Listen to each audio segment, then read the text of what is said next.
To District Attorney Frank Sedita and to Dean Makamatua, I first want to begin by truly thanking them for taking on this obligation and this task. It's not going to be easy. They have a very busy day job, and now they're taking on a very difficult assignment, but I believe it's going to have a profound effect for the state, and we couldn't find two better people to do it. Let's give them a round of applause.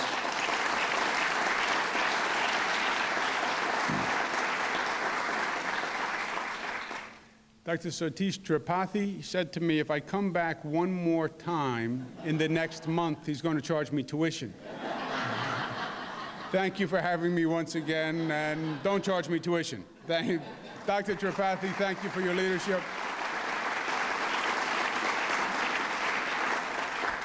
Dr. Tripathi, as you know, also is the co-chair of our Regional Economic Development Council, which is doing extraordinary work here. So he's been very, very helpful to us on many, many levels.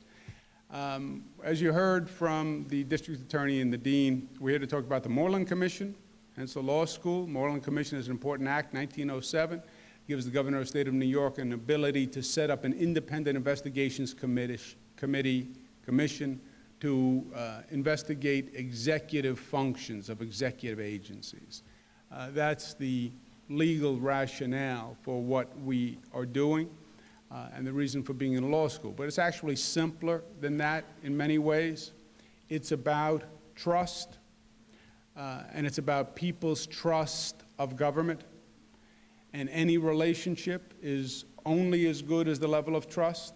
I don't care what the relationship is. I don't care if it's husband and wife. I don't care if it's a friendship. The strength of the relationship is equal to the dimension and the depth of trust.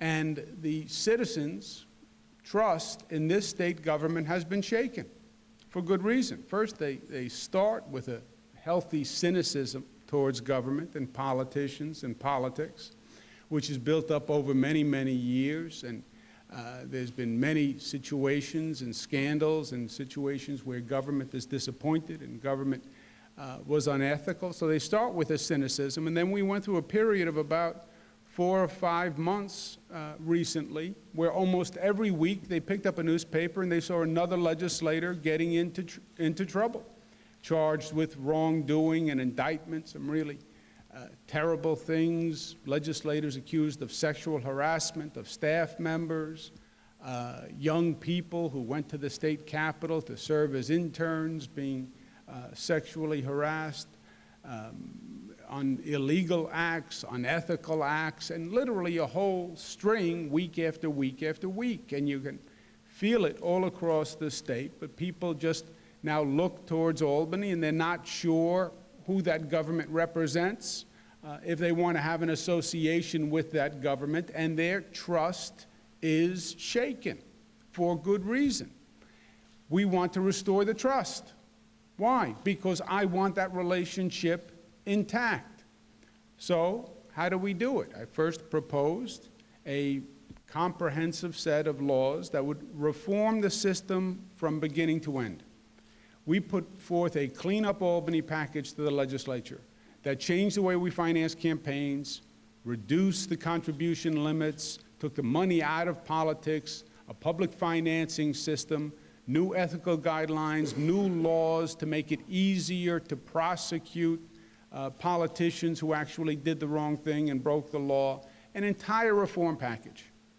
And the legislature did not act on the package. Now, full disclosure, the legislature will say that I was unwilling to compromise on the package.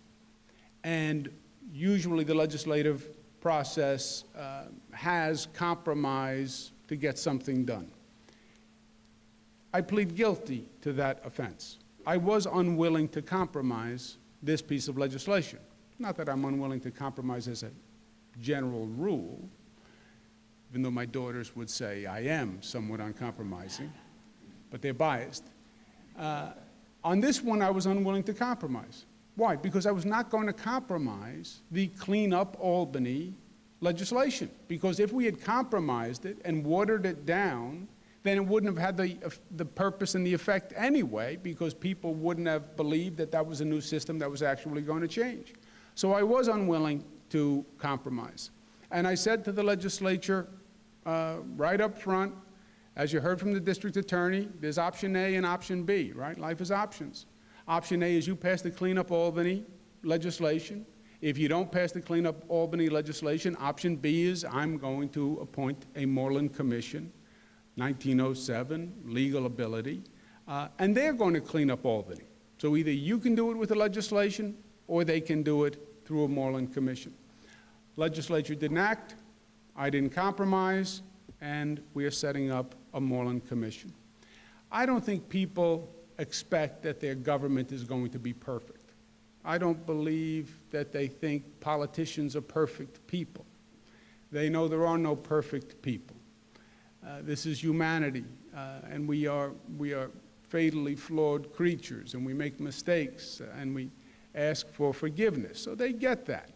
But they want to know that if people do the wrong thing, people are punished, and people want to know that there's a system in place that is effective at finding people who did the wrong thing. And they are right, and they need to know that. And we need that actually done and instituted in Albany. So, what do? What is the best I can do as governor? The best I can do as governor is to say to the people of the state, look, I tried to pass the legislation, they wouldn't pass it.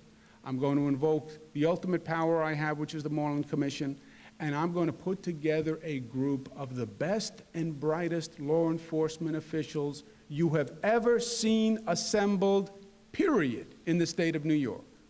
Just the best and the brightest, the Blue Ribbon Commission, the all-stars, a roster of who's who in the law enforcement community, statewide, and let them go and do the job. And say to them, you have broader jurisdiction than any other commission has had. You can't have any broader jurisdiction. They're deputized by the Attorney General of the state. So they're now deputy attorney generals, which give them full subpoena power. So it's a gubernatorial commission with the subpoena power of the attorney general and the best and the brightest talent ever put together. And say to them, go to it. To the extent there is wrongdoing and people have done the wrong thing, find it and prosecute it. To the extent we have to change the system because there are loopholes or there should be reforms, tell us what the reforms are. That is the best I can do. That would be the ideal solution.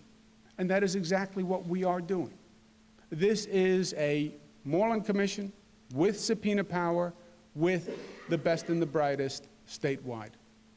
And that's what District Attorney Sedita and Dean McCall-Matua are signing on to today. I believe this commission, there has never been a commission assembled like this one before. I've studied all the past groups, I've studied all the past efforts.